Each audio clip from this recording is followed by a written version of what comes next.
Terima kasih Anda masih bersama kami di Sapa Lampung, Saudara. Ya, Bapak Kusnardi, mari kita lanjutkan perbincangan kita yang menarik.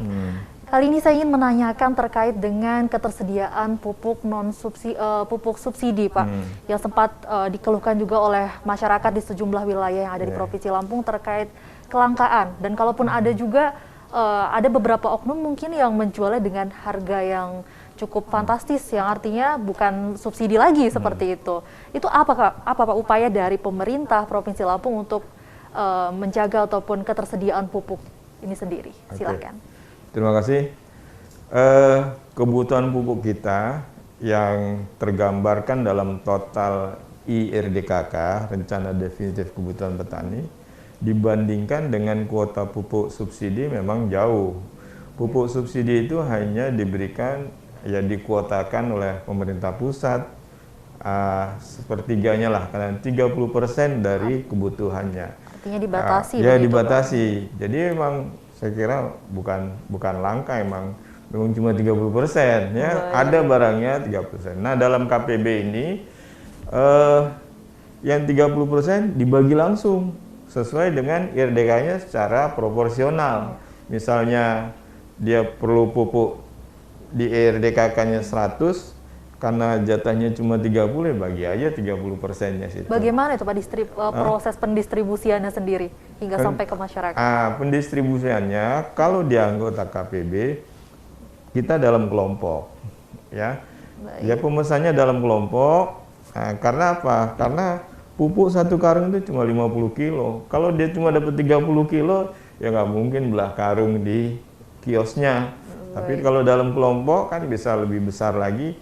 Nah, membuka karungnya, bagi-baginya itu dia di dalam kelompok itu sendiri. Jadi emang kita harapkan pemesanan dalam kelompok tani sesuai dengan IRDKK-nya, ya. Jadi itu KPB juga sudah membagi secara fair sehingga petani sudah jelas jatah saya segini, ya.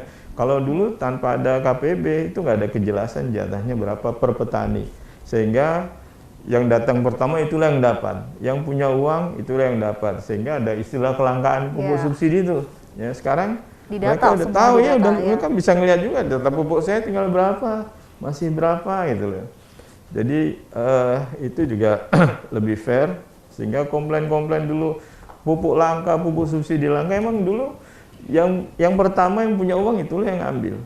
Dan ini juga rawan, ya nggak, moral hazardnya di sana. Kalau dia punya uang banyak, diambil semua, dijual kembali. Jadi bukan subsidi lagi begitu ya Pak? Iya, dan ya nggak tahu lah, ya nggak seperti itu. Padahal itu barang milik negara.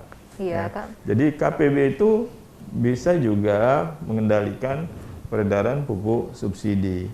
Nah, pupuk non subsidi memang harganya lebih mahal. Tapi kan kita menyediakan pula itu sarana bantuan keuangan dari kurnya itu. Tinggal klik di aplikasinya, saya mau pinjam duit di sinilah, ya nggak? Pakai Bank BNI, BRI itu udah ada slotnya di situ. Sudah bekerja sama dengan bank-bank terkait. Tergantung dia punya rekening di mana, ya. Nah, saya pupuk subsidi, saya yang ini subsidi, yang ini non subsidi, klik aja, totalnya berapa sesuai pesanannya, nanti ada notifikasi kiosnya yang mana, udah kalau disetujui, dia approve kurnya, langsung ke rekening, dari rekening langsung overbooking ke kiosnya. Kios notifikasi dikirim situ. Oke, udah tinggal dibayar aja. Bayarnya tinggal ya si yang manajemen KPB-nya mengklik sudah diterima dan tinggal dibayar. Seperti juga kita dalam marketplace itu. Jadi itu, samping itu juga kita juga menggiatkan Komisi Pengawasan Pupuk dan Pestisida. Ya. Jadi memang diawasi begitu. Diawasi terus, kan ini barang milik negara. Ya, bukan hanya pupuk subsidi, pupuk non subsidi juga diawasi. Karena kan ini kan bisnis yang besar pupuk ini. Iya, ya. Dan itu sangat dibutuhkan petani. Namun kalau petani juga tercekik akan hal itu juga sangat merepotkan. Bahaya kan pupuk palsu, ya, benar. Ya. Pupuk palsu, pestisida palsu. Ini kan juga itu. Atau juga mereka memberi penjelasan bagaimana tata cara memupuk yang baik. Sebenarnya pupuk kita itu kalau digunakan secara baik ya bisa bagus lah, ya hasilnya bisa lebih sempurna dibanding yang tidak baik. Misalnya saya contoh urea. Urea kalau ditabur saja, disebar di broadcast istilahnya, itu langsung menguap itu 50%. Ya. Tapi kalau dia tanam, caranya bagus, di dalam dibanamkan, itu bisa lebih sedikit resiko kehilangannya. Baik. Jadi memang kita terus menggiatkan diawasi dan tidak ada kelangkaan pupuk begitu, ya, karena memang subsidi memang dibatasi, ada kuotanya tersendiri. Ya. Dan terkait tadi berbicara tentang pupuk, kemudian terkait dengan fluktuasi harga yang biasa dialami oleh para petani kita ini adalah ketika mulai masuk musim panen justru harga malah anjlok seperti itu, yang artinya tidak balik modal seperti itu. Pak, itu bagaimana upaya pemerintah Provinsi Lampung dalam mengatasi harga yang stabil begitu? Pertama kita menggiatkan korporatisasi pertanian, artinya petani diharapkan bergabung dalam kelompok tani untuk scale up, terus kerjasama dengan pihak lain. Pihak lain bisa BUMDes, bisa pengusaha, bisa off-taker lain yang sama-sama itu bisa juga menjalin kontrak, ya.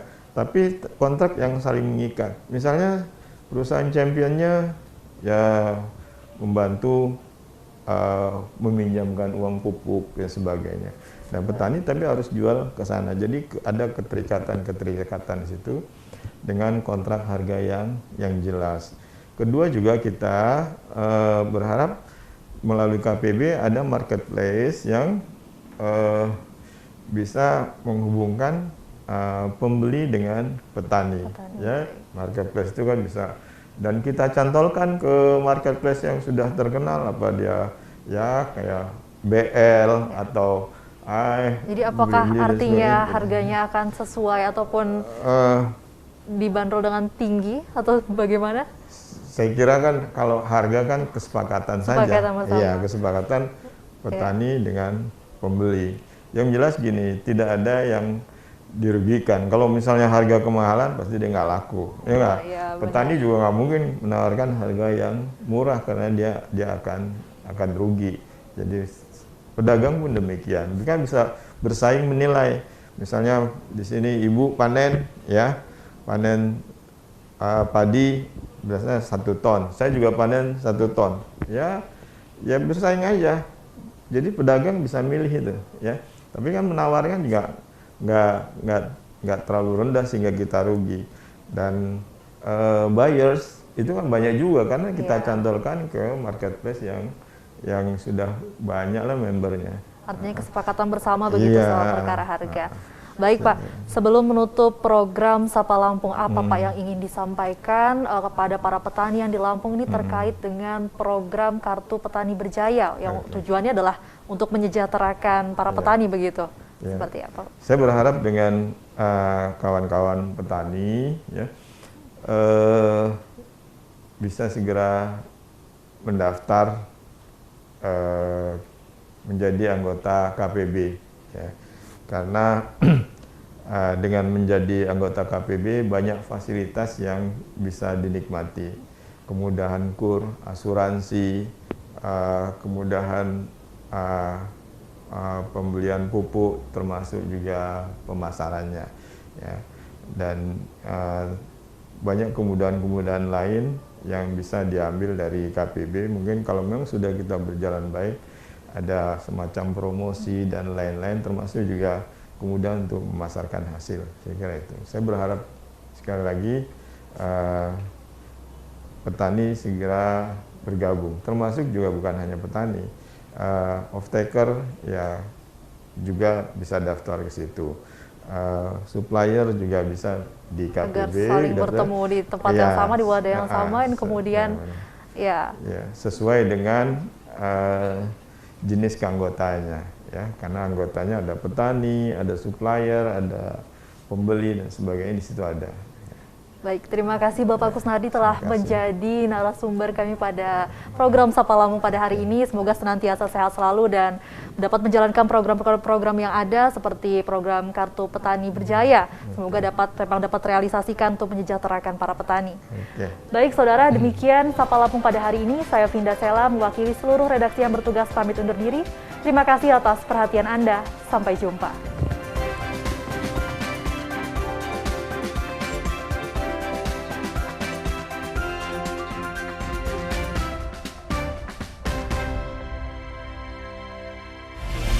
Kompas TV, independen, terpercaya.